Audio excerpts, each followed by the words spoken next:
Hello everyone, welcome to mister G Tech Tamil.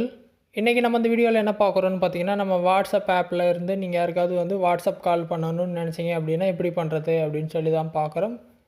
இது முக்கால்வாசி பேருக்கு தெரிஞ்சிருக்கும். இருந்தாலும் நிறைய பேர் பார்த்திங்கன்னா புதுசாக வந்திருப்பாங்க, மொபைல் யூஸ் பண்ண தெரியாதவங்க இருப்பாங்க. அவங்களுக்காக தான் மெயின் அந்த வீடியோ. ஸோ இது ரொம்ப சிம்பிள் தான். நீங்கள் என்ன பண்ணுங்கன்னா, உங்கள் மொபைலில் வாட்ஸ்அப் ஆப் இருக்குமா, அந்த வாட்ஸ்அப் ஆப்பை நீங்கள் ஓப்பன் பண்ணுங்கள். ஓப்பன் பண்ணால் அந்த மாதிரி ஹோம் பேஜில் இருப்பீங்க. நீங்கள் யாருக்காவது ஃபோன் பண்ணணுன்னு நினச்சிங்க அப்படின்னா, நீங்கள் டேரெக்டாக பார்த்தீங்கன்னா என்ன பண்ணலான்னா, அவங்களோட அந்த மெசேஜ் பண்ணியிருப்பீங்க இல்லையா, அந்த சேட்டை ஓப்பன் பண்ணிங்க அப்படின்னா, இந்த ஸ்க்ரீனில் பார்த்தீங்கன்னா மேலே உங்களுக்கு பட்டன் கொடுத்துருப்பாங்க. ஃபோன் பண்ணுறதுக்காக ஃபோன் மாதிரி ஒரு ஐக்கான் மேலே இருக்கும். மேலே பார்த்தீங்கன்னா உங்கள் பேர் இருக்கும். அதுக்கு பக்கத்தில் ஒரு கட்டை மாதிரி கொடுத்து ஒரு டிவி மாதிரி கொடுத்துருப்பாங்க. அது பார்த்தீங்கன்னா வீடியோ கால் நீங்கள் பண்ணணும்னு நினச்சிங்கன்னா அதை கிளிக் பண்ணிங்கன்னா வீடியோ கால் டேரெக்டாக போகும். இல்லை நீங்கள் ஆடியோ கால் ஃபோன் பண்ணணும் அப்படின்னா அதில் பார்த்தீங்கன்னா ஃபோன் மாதிரி ஒரு சின்ன ஐக்கான் கொடுத்துருப்பாங்க. அதை கிளிக் பண்ணிங்க அப்படின்னா அவங்களுக்கு ஃபோன் போகும். அவங்க ஃபோன் அட்டன் பண்ணிட்டாங்க அப்படின்னா நீங்கள் டேரெக்டாக பேச ஆரம்பிச்சிடலாம். சரிங்களா? இந்த மாதிரி பார்த்தீங்கன்னா ஈஸியாக ஒருத்தவங்களுக்கு நீங்கள் ஃபோன் பண்ணணும்னு நினச்சிங்கன்னா இந்த மாதிரி பண்ணிக்கலாம். இப்போ பார்த்தீங்கன்னா ரிங் போயிட்டுருக்குது. மேலே பார்த்தீங்கன்னா காலிங் அப்படின்னு சொல்லி மேலே காட்டுது. அவங்க பேர் இருக்குது, கீழே காலிங்னு வருது. காலிங் வருது அப்படின்னா அதுக்கு என்ன அர்த்தம்னு பார்த்தீங்கன்னா, அவங்க நெட்டு ஆஃபில் இருக்குது. இப்போ அவங்க ஃபோன் எடுக்க மாட்டாங்க. ஏன்னா அவங்களுக்கு ஃபோன் போகிறதே தெரியாது. ஏன்னா அவங்க வாட்ஸ்அப்பில் நெட்டு ஆன் பண்ணி வச்சுருந்தா மட்டும்தான் அவங்களுக்கு அந்த ரிங்கு போகும். அவங்க நெட்டையே ஆஃப் பண்ணி வச்சிட்டாங்க அப்படின்னா நீங்கள் ஃபோன் பண்ணுறது அவங்களுக்கு தெரிய போகிறதில்ல, அவங்க ஃபோன் எடுக்க மாட்டாங்க.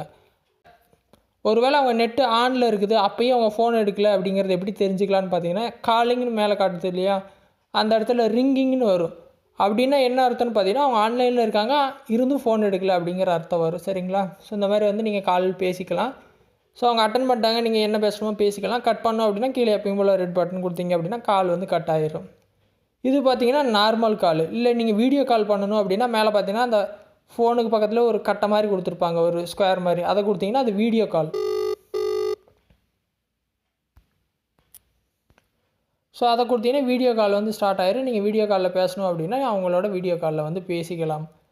சரிங்களா? இந்த மாதிரி பார்த்தீங்கன்னா நீங்கள் என்ன கால் வேணாலும் நீங்கள் வாட்ஸ்அப்பில் பண்ணிக்கலாம். ரொம்ப சிம்பிள் தான். ஸோ ஒன்று பார்த்தீங்கன்னா காலிங்னு வரும், ஒன்று பார்த்தீங்கன்னா ரிங்கிங்னு வரும். காலிங் அப்படின்னா அவங்க நெட் ஆஃபில் இருக்குது, ஸோ அவங்க எடுக்க மாட்டாங்க. ரிங்கிங் வருது அப்படின்னா அவங்களுக்கு நெட்டு ஆனில் இருக்குது, நீங்கள் ஃபோன் பண்ணுறது அவங்களுக்கு கால் போயிட்டுருக்கு அப்படிங்கிற அர்த்தம். சரிங்களா? ஸோ ரிங்கிங்னு இருக்கும்போது தான் அவங்க ஃபோன் எடுப்பாங்க, அதை ஞாபகம் வச்சுக்கோங்க. ஏன்னா ஒரு வேளை நீங்கள் ஃபோன் பண்ணுறவங்க ஆன்லைன்லேயே இல்லை அப்படின்னா உங்கள் கால் அவங்களுக்கு தெரிய போகிறதில்ல, அதை மட்டும் ஞாபகம் வச்சுக்கோங்க. ஸோ இந்த மாதிரி நீங்கள் வாட்ஸ்அப்பில் யாருக்காவது ஃபோன் பண்ணணும் அப்படின்னா பண்ணிக்கலாம். ஸோ இந்த மெத்தடை ட்ரை பண்ணுங்கள். டவுட் இருந்தால் வீடியோ கமெண்ட்ஸில் சொல்லுங்கள். வேறு எதுவும் டாபிக்ஸில் உங்களுக்கு டவுட் இருக்குது, வீடியோ வேணும் அப்படின்னாலும் கமெண்ட்ஸில் சொல்லுங்கள், நான் போஸ்ட் பண்ணுறேன். ஃபஸ்ட் டைம் சேனல் வந்தால் சப்ஸ்கிரைப் பண்ணி சப்போர்ட் பண்ணுங்கள். இன்னொரு யூஸ்ஃபுல்லான வீடியோவில் உங்களை நாளைக்கு சந்திக்கிறேன். நன்றி, வணக்கம்.